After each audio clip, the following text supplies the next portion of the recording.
Over a number of segments, I talked about 4 lines of reasoning that gave me the confidence that I could trust the New Testament, that this is what Jesus said and what he did.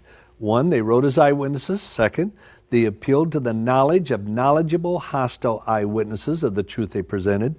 3rd, that the apostles gave their lives for it. And people say, well, a lot of people have died for a lie, yes, but they always thought it was the truth. If the resurrection was a lie, they had to know it. Therefore, they not only died for a lie, but they knew it was a lie. Now, the 4th line of reasoning is based upon the same thing. Here were 12 men, 11 to 12 apostles. John died in exile. Judas was replaced.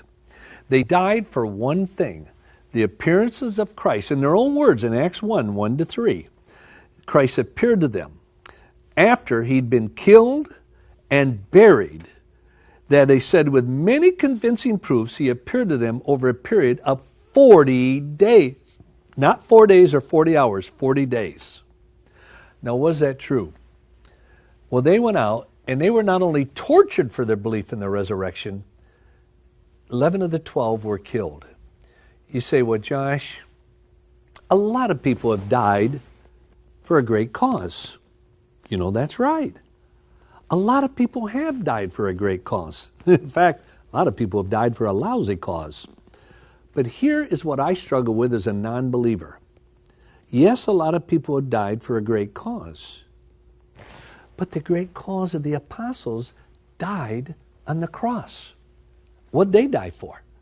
Most people don't reason beyond that. Well, in the next few segments, I want to take you beyond that of what kind of cause did they die for? Many skeptics will say, Josh, a lot of people have died for a great cause, and that is true. But the great cause of the apostles died on the cross.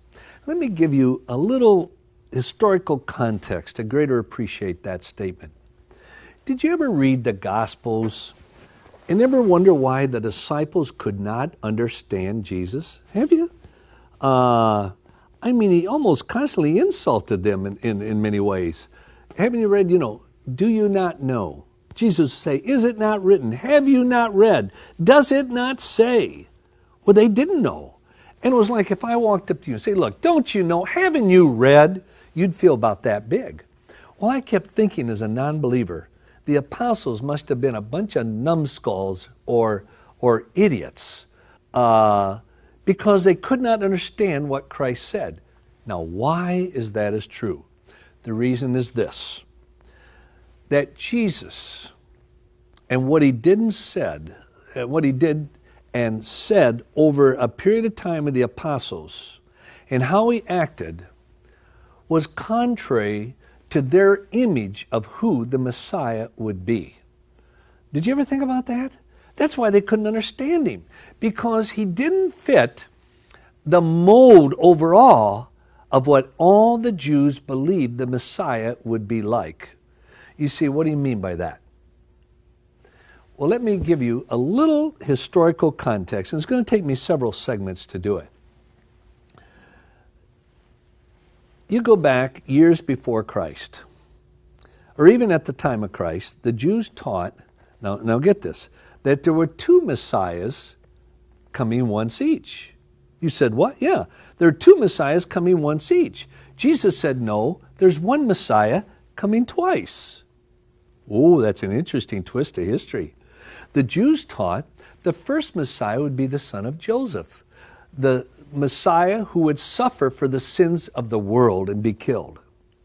The second Messiah was the son of David, who would be the reigning political Messiah, would throw the hated usurpers out of Israel and Jerusalem and rule the world from Jerusalem. Jesus said, no, I am coming first to suffer and I'm coming back to reign. You say, how'd they come to that conclusion? Very easy. Read the Old Testament. One book will talk about a reigning political Messiah, the next a suffering Messiah. One verse will talk about a suffering Messiah, 5 verses later, a political reigning Messiah. So the Jews said, there must be 2 Messiahs coming once each. Jesus said, no, there's one Messiah coming twice. So the Jews thought there were 2 Messiahs coming once each. Jesus said, no, there's one Messiah coming twice. And this is how they arrived at that, and how Jesus was a most unlike candidate to be the Messiah of his time. For example, and I document all this, going back before Christ, Palestine was invaded, and they were slaughtering the Jews. I mean, some of the historical accounts say the bodies of Jews were stacked up 20 feet tall. That's 2 stories high, all over Israel. They were being slaughtered. And the Jewish soldiers and the lay people were walking away from the Jewish leaders. Why? Now think, they were telling them, hang in there, sacrifice, give your lives. Why? Because the Messiah is coming and he's going to die for you. They go, wow, that's quite exciting. Does he have a grandfather clause? No, I'm serious. And so they thought, this is not worth dying for, a dying Messiah. So they started to walk away.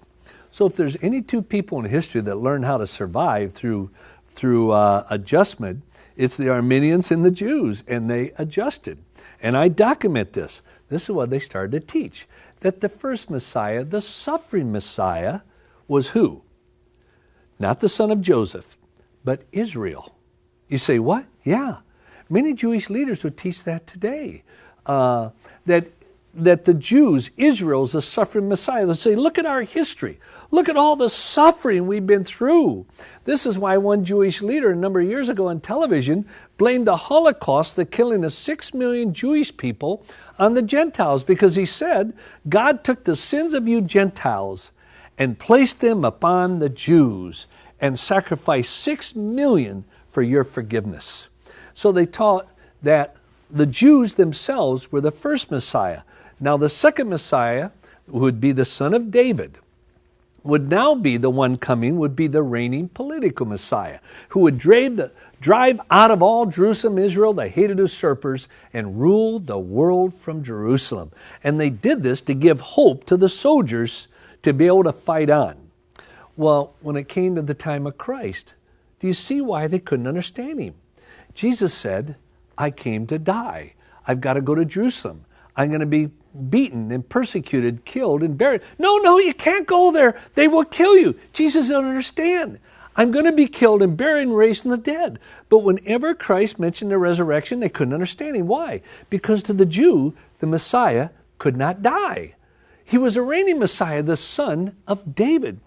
And remember it said, is it now? They were getting impatient with Jesus. Say, look, get your act together.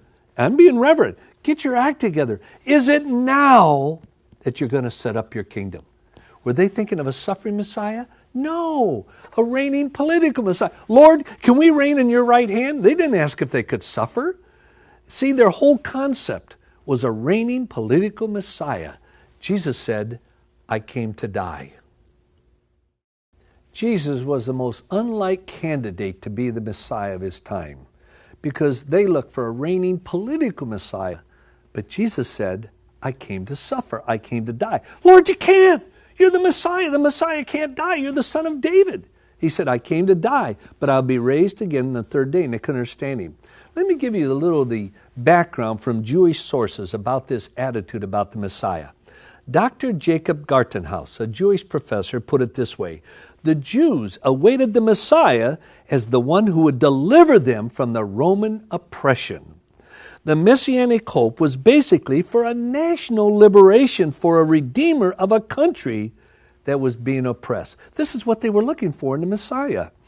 The Jewish Encyclopedia puts it this way.